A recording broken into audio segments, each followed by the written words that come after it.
Assalamualaikum warahmatullahi wabarakatuh. Selamat berjumpa di Realita TV di acara Sarita Sarinya Berita. Ya, kali ini kita akan menyoroti tentang pandemi lagi ini ya.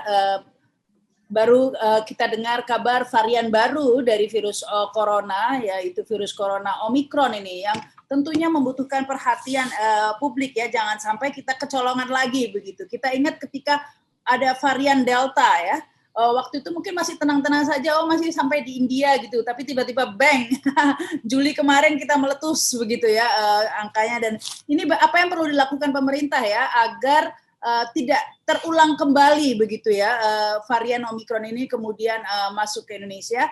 Untuk membahas masalah ini saat ini kita telah terhubung dengan Saleh Daulay ya, ini anggota DPR dari fraksi PAN. Assalamualaikum Bang Saleh. Waalaikumsalam warahmatullahi wabarakatuh, Mbak Rahma. Ya, ini tentang virus corona Omikron ini, Bang Saleh. Apa yang perlu dilakukan pemerintah biar kita kan kadang-kadang suka tenang-tenang dulu, tiba-tiba panik begitu. Nah ini bagaimana caranya biar kita tidak panik-panik lagi nanti? Ya, saya kira ya pemerintah pertama sekali ini harus betul-betul serius ya menanggapi perkembangan terakhir soal varian-varian baru dari virus COVID ini.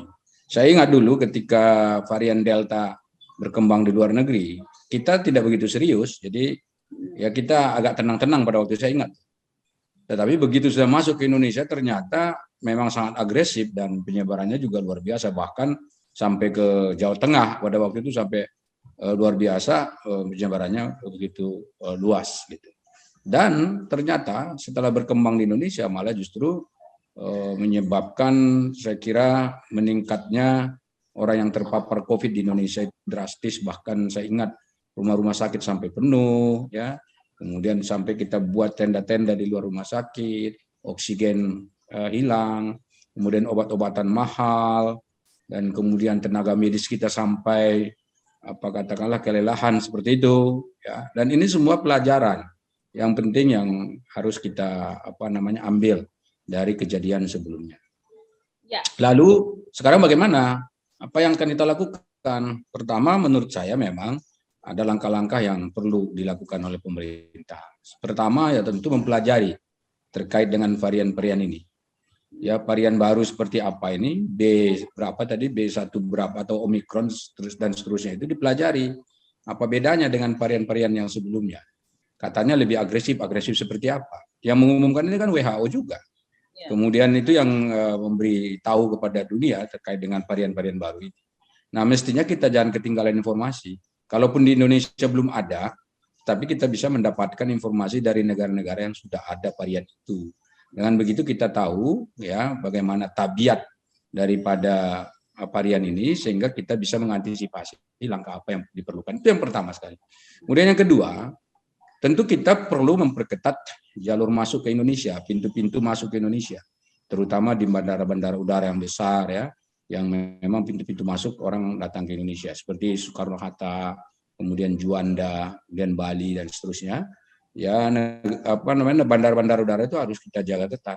Sebetulnya di Indonesia ini agak lebih ketat loh, Mbak Rahma, dibandingkan dengan di negara-negara lain ya. Setahu saya seperti itu. Dibandingkan dengan Turki, kita ini jauh lebih ketat. Kalau kita orang asing datang ke Indonesia itu kan diwajibkan untuk dikarantina, isolasi ya.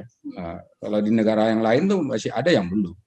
Nah, karena itu sebetulnya kalau kita menerapkan lebih ketat lagi dalam screening orang masuk ke Indonesia, saya kira itu tidak akan sulit ya, karena memang sudah dilakukan gitu. Nah, screening ini penting sekali terutama dari negara-negara yang epicentrum dari persebaran virus ini, katakanlah seperti Afrika Selatan. Ini hari ini kan pemerintah kita sudah menutup pintu ini dari 11 negara, kalau nggak salah saya tadi. Jadi dari 11 negara itu sudah ditutup. Tetapi jika misalnya ada warga negara dari ke-11 negara itu yang perlu masuk ke Indonesia dan sangat perlu, emergensi betul untuk masuk ke Indonesia, maka saya kira mereka perlu di-screening ketat. Setelah screening, kemudian diobservasi dan katakanlah diisolasi dulu untuk beberapa hari sesuai dengan ketentuan yang ada, dan kita pastikan mereka sehat baru bisa keluar dan katakanlah berbaur dengan masyarakat yang ada di Indonesia. Itu yang kedua. Yang ketiga, kita harus segera menuntaskan program vaksinasi nasional. program vaksinasi nasional itu penting karena kan vaksin ini kan tujuannya adalah untuk meningkatkan imunitas. Jadi kalau imunitas masyarakat kita itu bagus, kekebalannya benar, ya kalaupun ada virus ini nanti ke Indonesia masuk, diharapkan vaksin-vaksin yang sudah disuntikan itu bisa melindungi warga negara kita. Sehingga dengan demikian persebaran virus ini tidak begitu meluas di Indonesia. Dan kalaupun misalnya ada yang terpapar, kita harapkan mampu untuk bertahan dan mampu untuk melawan virus ini. Karena katanya vaksin itu bisa melawan, ya, memberikan kekebalan pada tubuh kita lalu melawan. Nah, saya kira itu juga sangat penting ya soal vaksinasi itu. Dan kalau perlu sekarang malah justru masyarakat kan sudah mendesak nih untuk booster. Ya, ada banyak yang sudah minta di booster ini, jadi booster ketiga. Kemarin kan kita selesai sudah booster untuk tenaga medis. Nah, sekarang ini untuk masyarakat biasa juga sudah perlu dilakukan. Mengapa? Karena ternyata efektivitas daripada vaksin-vaksin yang ada di Indonesia itu rata-rata 6 bulan sampai 7 bulan. Kan sekarang sudah banyak orang yang sudah ada hampir 8 bulan, 10 bulan, bahkan ada yang setahun gitu setelah divaksin. Itu artinya sudah sangat mendesak kebutuhan untuk booster ketiga itu. Jadi saya kira pemerintah juga harus memikirkan itu sekarang, walaupun belum tuntas ini yang dosis 1, dosis 2 ya. Tapi kita berharap nanti awal tahun, paling lambat awal tahun 2022, itu dosis 2 itu sudah selesai dari 208 juta target sasaran yang ditetapkan oleh pemerintah kita. Kemudian yang keempat, saya kira hal yang paling fundamental yang dilakukan itu adalah edukasi sosialisasi kepada seluruh anggota masyarakat. Karena apa? Karena ini kan orang merasa sudah tahu loh sebetulnya tentang COVID ini. Padahal variannya baru. Padahal masalahnya juga baru. Dan karena itu tentu soal sosialisasi, edukasi, dan pemberian informasi kepada masyarakat itu menjadi sangat penting. Dan kalau misalnya sosialisasi edukasinya benar, maka diharapkan yang paling penting juga adalah tentang bagaimana protokol kesehatan itu tetap berjalan dan berlaku dengan baik. Nah, masalahnya kalau kita tetap misalnya tidak konsisten di dalam menerapkan protokol kesehatan, itu adalah pintu masuk dari persebaran virus.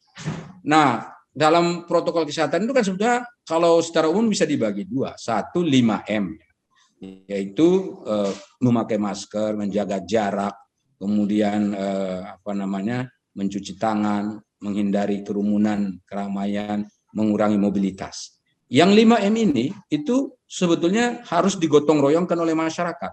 Dan masyarakat kelihatannya tidak kesulitan untuk mengerjakan yang 5M. Paling-paling modalnya kan itu masker.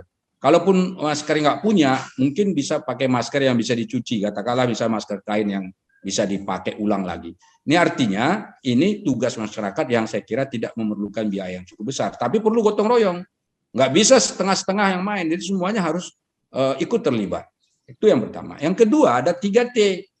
Nah, kalau yang 3T ini kan dia testing, tracing, dan treatment. Testing ini adalah bagi seluruh anggota masyarakat yang dilakukan secara acak ya oleh pemerintah untuk memetakan di mana persebaran virus ini adanya. Nah, testing ini saya kira membutuhkan biaya karena testing itu kan kemarin tuh kita baru mendiskusikan juga di sini di tempatnya Mbak Rahma, yaitu soal ada yang PCR, swab, ada yang antigen kan begitu. Nah, antigen kan lebih murah. Nah, kalau mau misalnya melakukan testing itu boleh saja antigen ya dilakukan secara lebih masif lagi. Di tengah situasi seperti ini, testing seperti ini penting sekali. Lalu kemudian kedua tracing. Tracing ini tentu ini perlu ditingkatkan kualitasnya. Mungkin nggak bisa lagi antigen, tetapi harus PCR swab. Mengapa? Karena tracing itu adalah orang yang sudah pernah kontak langsung dengan penderita atau orang yang terpapar. Sehingga itu penting untuk kita deteksi secara lebih detail lagi atau lebih akurat lagi, maka dipakailah PCR swab. Lalu yang ketiga tadi treatment. Kalau ada orang yang memang sudah terbukti terpapar COVID, maka dengan sendirinya kita berharap mereka itu bisa dibawa dan diperlakukan, dibawa ke rumah sakit, diobati ya sesuai dengan standar medis yang ada. Kenapa? Karena kalau kita tidak memberlakukan seperti itu, kan khawatirnya bisa menular kemana-mana. Jadi karena itu harus cepat gitu. Jadi testing, tracing, dan treatment ini karena biayanya tidak murah, maka ini sebetulnya adalah tanggung jawab pemerintah.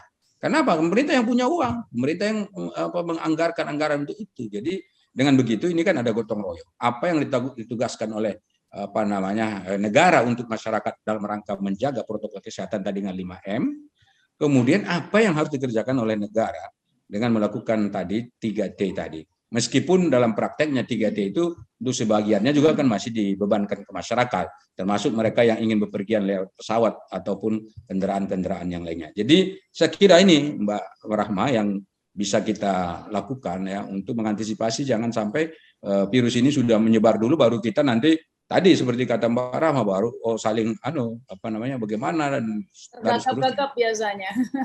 Ya. Nah, begitu. Ini kan kalau dibaca ini dimuat di Kompas ini, kompas.com ya. Varian baru B11529 Omicron 500% lebih menular dari virus aslinya. Ini katanya epidemiolog Griffith University ya, Australia. Ya, ini adalah lebih menular begitu ya. Ini terbukti di daerah asalnya di Afrika Selatan terjadi lonjakan kasus 200% begitu dalam waktu 2 minggu. Ini artinya cepat sekali penularannya, dan ini di Indonesia juga perlu diantisipasi jangan sampai terjadi gelombang ketiga begitu.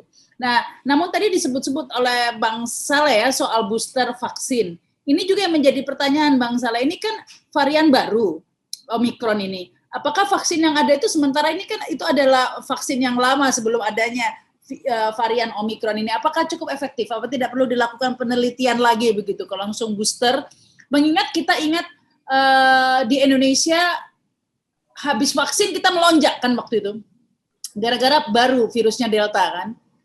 Saya termasuk yang kena habis vaksin itu 2 bulan langsung melonjak karena ternyata virusnya baru gitu vaksinnya kan. Nah ini bagaimana, apa sudah diantisipasi hal-hal semacam itu Bang Saleh? Jadi sebetulnya kalau yang bisa menjawab ini tentu epidemiolog ya yang mengerti soal atau virolog. Nah, maksudnya pemerintah perlu melakukan penelitian begitu dari DPR. Ya, tadi di awal kan sudah saya sebutkan, pemerintah wajib untuk melakukan kajian serius terhadap varian-varian baru ini. Sudah saya tahu. Itu yang pertama tadi saya sampaikan. Nah, termasuk yang soal vaksin booster ini sebetulnya begini. Saya secara teoritis saja, itu kan disebutkan kalau vaksin itu kan tujuannya memang untuk meningkatkan imunitas. Jadi semua negara di seluruh perguruan tinggi itu yang dipelajari. Nah, kalau memang itu tujuannya untuk meningkatkan imunitas, nah sekarang pertanyaan berikutnya, apakah vaksin yang akan disuntikkan itu atau booster tersebut cocok dengan varian barunya atau mampu mengantisipasi varian baru? Nah, kalau kembali kepada teori awal tadi bahwa vaksin tujuannya untuk meningkatkan imunitas, setidaknya dia mampu meningkatkan kekebalan tubuh kita. Karena terbukti juga kemarin ya, pada saat kita memuncak ya orang yang terpapar COVID di Indonesia, justru yang meninggal kan sedikit sebetulnya Mbak, dibandingkan yang terpapar loh ya. Kalau saya datang ke rumah sakit kemarin itu luar biasa dan dahsyat sekali itu. Saya lihat penuh itu orang yang di tenda saja penuh, apalagi yang di dalam rumah sakit. Saya kemarin kebetulan saya kena juga ya waktu itu. Ya, saya kena dan itu penuh rumah sakitnya, dan teman-teman saya, teman saya kan yang kena dan saya jagain di rumah sakit. Jadi saya tahu bahwa itu luar biasa melonjaknya. Tetapi kan yang katakanlah meninggal itu sebetulnya kalau dibandingkan dengan persentase orang yang terpapar itu sebenarnya masih jauh lebih rendah. Jadi artinya manfaat daripada vaksin itu sendiri itu masih sangat penting. Dan ingat, ada satu catatan. Dulu awal-awal tuh kita menganggap, mohon maaf nih, nggak percayalah ya, kurang yakin dengan Sinovac itu. Tapi belakangan ini setelah kita disuntik 2 kali dan kita mampu bertahan, ingat ya, itu sekarang Singapura, tuh Malaysia tuh malah pingin di booster dengan Sinovac gitu. Ya, artinya apa? Artinya vaksin yang ada di Indonesia, yang disuntikan di Indonesia ternyata bisa menjawab ya, dengan berjalannya waktu itu bisa menjawab kekhawatiran kita semua terkait itu. Maka karena itu harapan saya memang tentu kita harus pelajari dulu vaksin-vaksin yang ada. Karena ada banyak merek sekarang yang ada di Indonesia, ada Sinovac, ada Sinopharm, ada Pfizer, ada Moderna, ada AstraZeneca kan yang sudah ada di Indonesia ini. Nah, saya kira ini kita pelajari yang mana yang paling efektif untuk mengantisipasi katakanlah varian baru ini, Omicron ini ya. Nah, kalau misalnya salah satu diantaranya bagus ya boleh juga, atau ada varian ada vaksin baru yang lain misalnya, yang lebih tangguh misalnya berdasarkan penelitian kita, itu boleh juga dipakai. Karena apa? Karena mohon maaf ini saya kira kita sudah terlalu banyak juga menghabiskan anggaran ya untuk beli vaksin yang dari luar negeri. Saya rindu juga kalau ada vaksin yang dari dalam negeri gitu. Sehingga dengan demikian uangnya mutar di sini, nggak sampai pindah ke sana gitu. Ini masalahnya uang dari sini pindah ke sana. Itu kan anggarannya besar, 58 triliun kurang lebih ya tahun 2021. Jadi anggaran sebesar itu kan tentu ya kalau bisa dia di tempat kita lah ya berputarnya. Tapi karena itu tentu masalah anggaran ada saja kali Bang Saleh, karena kan ini kan bisa ketergantungan ya, karena termasuk kedaulatan lah ya, karena tadi itu setiap 6 bulan, 7 bulan harus divaksin lagi. Artinya kita ketergantungan dengan vaksin luar negeri. Ya, luar negeri. Sementara jika terjadi gelombang yang naik dan kita kekurangan vaksin, otomatis negara-negara itu mengutamakan rakyatnya dulu dong ya. Pasti. Nah, ya inilah makanya perlunya kita punya vaksin sendiri. Nah ini yang juga mungkin perlu diinisiasi oleh DPR, difasilitasi oleh DPR agar kita bisa punya vaksin sendiri begitu ya. Jadi sebetulnya kalau kita dari awal sejak adanya rencana untuk melaksanakan program vaksinasi itu memang kita dorong itu bagaimana agar vaksin dalam negeri, dalam hal ini merah putih, bahkan waktu itu ada didorong namanya vaksin Nusantara ya. Tapi sampai sekarang kan belum ada ini. Jadi dulu dijanjikan akhir tahun 2021 ini mungkin akan launching gitu ya, launching walaupun belum disuntikan tapi launching gitu. Sekarang kan belum ada. Rencananya waktu itu tahun 2022 sudah pasti ada, tapi ini kan belum juga kelihatan. Nah belakangan ini saya dengar ada satu vaksin baru, ya saya nggak tahu mereknya dan saya nggak berurusan dengan merek itu, tetapi ada saya dengar vaksin yang dikeluarkan emergency use authorization oleh Badan POM, ya. Lalu kelihatannya ini juga setelah dicek itu memang diproduksi di Indonesia, semuanya diproduksi di Indonesia, tetapi masih kerjasama dengan peneliti asing gitu. Jadi belum murni yang punya kita. Jadi artinya masih seatnya itu masih diambil dari negara lain. Nah, tetapi ke depan tidak tertutup kemungkinan itu akan dikembangkan di Indonesia dan seperti itu kalau memang sudah ada kerjasamanya. Dan saya kira meskipun masih bekerja sama dengan asing, tetapi kalau sudah diproduksi semuanya di Indonesia, pasti biayanya akan lebih ringan. Dan harganya pun pasti lebih ringan. Kenapa? Biaya pengirimannya saja sudah berapa? Ya nggak, dari luar negeri ke kita. Dan ingat, vaksin ini tidak sembarangan simpan. Penyimpanannya itu cold chain namanya itu. Itu tidak tidak sembarangan. Jadi ada suhu tertentu misalnya. Kalau tidak seperti ini suhunya ya bisa rusak. Gitu. Jadi dia menjaga suhunya saja itu butuh keseriusan gitu. Nah karena itu kalau sudah diproduksi di Indonesia, maka saya kira hal-hal seperti itu sudah bisa kita antisipasi. Gitu. Jadi ke depan ini harus ke sana orientasinya. Memang saya setuju kata Mbak Rahma tadi itu kedaulatan negara kita dari sisi kesehatan itu harus dimulai dari vaksin ini. Sebetulnya saya kira Indonesia tidak bukan sesuatu yang baru ini soal vaksin. Karena apa? Karena vaksin merek lain itu untuk TBC, untuk BCG dan lain sebagainya, kita sudah ekspor ke lebih dari 140 negara. Ya, kita sampai mengekspor terbesar vaksin di dunia, guys. Bahkan diakui oleh dunia. Justru anehnya ini sekarang lagi butuh vaksin COVID, belum muncul-muncul gitu loh. Ini yang mesti harus kita memang dorong gitu habis. Dan saya kira ini acara ini kan penting juga untuk didengar oleh semua pihak ya, untuk memotivasi kita, ya, terutama para peneliti dalam negeri untuk mempercepat nih produksi ini. Apalagi sekarang kan penting varian tadi kalau Mbak Rahma sebut, ini nanti sekali 6 bulan, sekali 7 bulan kita booster lagi gitu. Bukan hanya itu, kalau variannya beda-beda gimana coba? Kalau setiap waktu ada terus varian baru kan kita harus juga memperkaya diri ya. Ilmu pengetahuan kita terkait dengan virus-virus itu supaya vaksin yang kita produksi itu sesuai dan mampu menjawab berbagai persoalan yang muncul akibat munculnya varian-varian baru. Iya. Baik, Bang Saleh, kita harus belajar ya dari gelombang kedua kemarin ya, banyak terjadi yang pertama, saat ini kita bersyukur Omikronnya menurut Kemenkes belum masuk ke Indonesia, begitu ya Bang Saleh ya, belum ada, masih zero angkanya Omikron. Tapi ingat kasus Delta kemarin, kecolongan ada beberapa, ada pesawat dari India kalau nggak salah ya, masuk.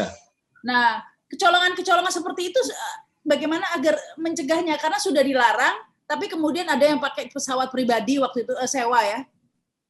Kemudian membawa penumpang, ada 8 diantaranya positif begitu.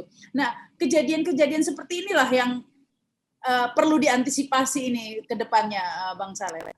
Ya, caranya begini, bukan hanya mereka-mereka yang datang dari katakanlah Afrika ataupun Hong Kong ya, yang sudah memang ada yang terpapar di situ. dan negara-negara di sekitar Afrika Selatan itu ya. Bukan hanya itu, tetapi kita harus juga memperhatikan warga negara asing atau warga negara Indonesia yang datang dari luar negeri masuk ke Indonesia. Ya walaupun dia bukan dari Afrika Selatan, tidak tertutup kemungkinan orang tersebut ketemu di bandara mana, mungkin lagi transit di mana gitu loh, di bandara udara mana gitu. Kan orang di bandara udara tertentu kan banyak tuh lalu lalang dari semua negara gitu. Jadi bisa jadi ada transmisi di situ, transmisi atau penularan lah ya, semacam itu. Dan itu mungkin dibawa ke Indonesia. Ya karena itu screening dari luar negeri itu menurut saya memang harus betul-betul diseriusi oleh negara kita. Dan saya kira tidak ada salahnya itu kita lakukan. Kenapa? Untuk mengantisipasi. Kan lebih baik mencegah daripada mengobati. Kalau mengobati kan pemerintah ini udah, saya kira nggak bisa-bisa ya. Duit udah berapa ini? Kalau yang vaksin saja 58 triliun ya, belum lagi biaya pengobatan. Biaya pengobatan itu besar Mbak, karena setiap orang yang terpapar COVID di Indonesia, ya menurut peraturan presidennya, itu harus ditanggung oleh negara. Jadi berapapun biaya pengobatannya mesti ditanggung oleh negara. Dan berapa coba semuanya itu? Yang penting dites dia, hasil testingnya, hasil PCR swab-nya menunjukkan dia positif. Nah sejak itu dia ditanggung oleh negara biayanya. Dan itu besar sekali. Dan berapa jumlah orang terpapar di Indonesia sampai hari ini? Kalikan berapa jumlah biaya yang katakanlah harus dibayar ke rumah sakit dan seterusnya. Nah itu harus antisipasi. Jangan sampai kita terulang kembali. Dan pahit juga, ini kan prediksi kan ada gelombang ketiga nih. Kemarin kan gelombang 1, gelombang 2. Nah kalau betul ada prediksi gelombang ketiga dan itu misalnya terjadi, kalau luar biasa itu ujian yang harus kita hadapi. Apakah kita sanggup seperti itu? Apakah kita setangguh itu? Nah supaya itu tidak terjadi, tadi sekali lagi semua kelompok masyarakat harus dilibatkan. Ormas-ormas dipanggil, diminta ikut kerjasama untuk mensosialisasikan di lingkungannya. Organisasi pemuda, organisasi profesi gitu ya. Kemudian banyak lagi lembaga-lembaga lain pendidikan dan seterusnya yang penting untuk kita ajak bersama sehingga yang demikian kita terlindungi. Kita sendiri yang bisa melindungi diri kita. Tidak mungkin misalnya kita berharap dari negara lain atau bangsa lain untuk melindungi kita dari hal-hal semacam ini. Baik, ini yang terakhir ini Bang Saleh.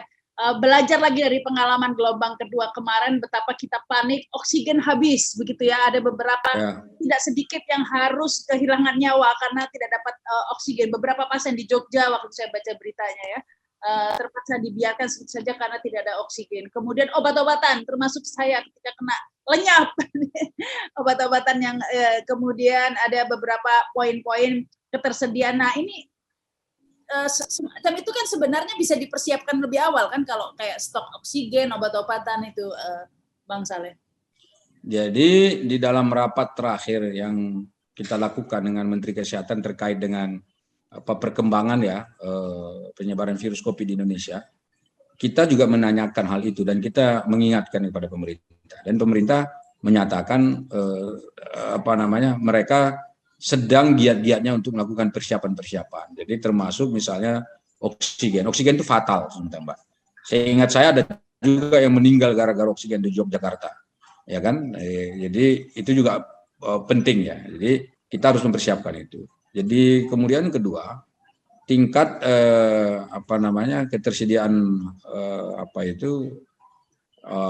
tempat tidur di rumah sakit ya khusus untuk yang terpapar COVID ini juga harus ditingkatkan. Kemudian tenaga medis, Mbak. Kemarin itu tenaga medis kita sampai kelelahan loh, beneran. Jadi kalau kita lihat sampai mereka luar biasa lah, mereka bertarung di situ. Itu juga harus disiapkan dari sekarang. Termasuk obat-obatan. Bayangin kemarin itu, pemerintah kan menetapkan HET namanya itu, harga eceran tetap obat itu. Salah satu diantaranya, saya nggak usah sebut mereknya, salah satu diantaranya ditetapkan harganya 5.700.000. Tetapi pada saat ada puncak kemarin COVID itu bukan 5.700.000, bahkan sudah melonjak itu harganya sampai ke 25 juta. Kan luar biasa bedanya kan 5 juta terus sampai 25 juta.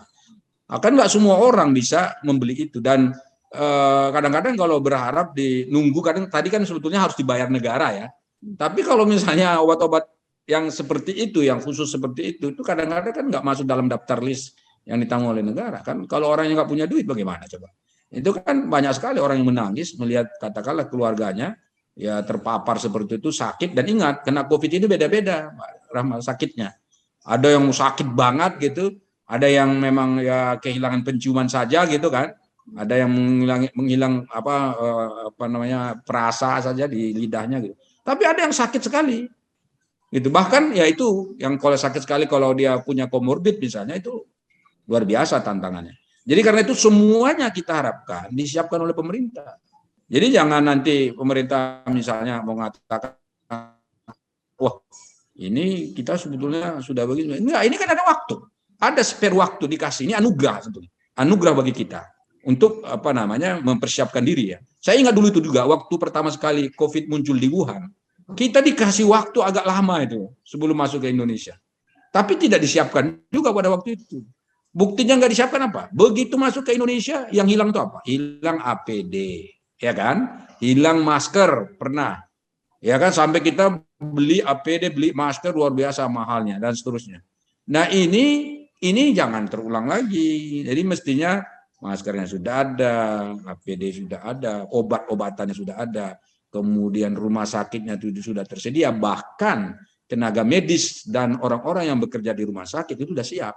Ya kan, jangan hanya tenaga medis, orang-orang yang ngantar makanan, yang petugas gizi itu juga itu orang yang bekerja di rumah sakit, bahkan sampai mereka yang petugas kebersihan dan seterusnya itu juga ada orang rumah sakit.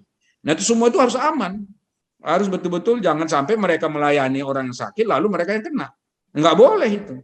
Nah ini semua sudah kita ingatkan kepada pemerintah dan pemerintah melalui Dirjen Yankes ya pelayanan kesehatan berjanji memang sedang fokus ya untuk melengkapi semua kekurangan-kekurangan kita itu di masa akan datang dan harapannya yaitu bisa diselesaikan dalam waktu dekat sehingga kita betul-betul siap. Kenapa ini penting juga karena penyebaran virus COVID ini kan tidak ada jaminannya kapan selesai. Tidak ada, jadi belum bisa diprediksi nanti 2 bulan selesai, 6 bulan selesai enggak. Kalau memang sudah bisa diprediksi, ya orang bisa stop itu vaksin. Justru karena nggak bisa diprediksi lah maka vaksinasi terus berjalan. Kemudian kita juga tetap punya aturan soal swab PCR antigen itu kan karena itu. Nah ini menjadi catatan sekali lagi ya bagi pemerintah dan juga bagi masyarakat. Ya masyarakat kita harapkan ikut sama-sama lah ya. Karena tanpa masyarakat udah pemerintah nggak bisa melakukan apapun gitu. Baik, terima kasih sekali nih Bang Saleh ya sudah bergabung di Realita. Baik, terima kasih. Jadi sama-sama ya kita waspada ya adanya virus baru Omikron ini belum masuk ke Indonesia, semoga tidak masuk ya kalau kita benar tidak menganggap enteng begitu ya, nyantai-nyantai. Baik, terima kasih sekali lagi juga yang menyaksikan tayangan ini, jangan lupa subscribe dan komen. Saya Rahma Sarita, wassalamualaikum warahmatullahi wabarakatuh. Sampai jumpa.